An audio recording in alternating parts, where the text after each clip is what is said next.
खरंच कालच्या all party मीटिंगमध्ये डिएस्केलेशनची आम्ही चर्चा केली. आमच्या सगळ्यांचीच इच्छा होती की हे युद्ध वाढवू नये.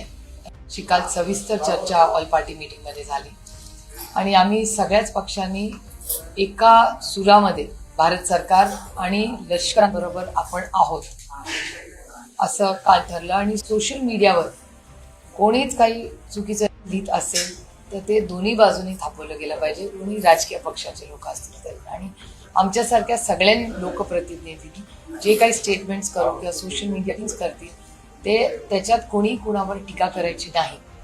आता आपण सगळे भारताबरोबर आहोत हे सातत्याने जगामध्ये हा मेसेज केला पाहिजे. याची सविस्तर चर्चा काल ऑल पार्टी मीटिंगमध्ये झाली.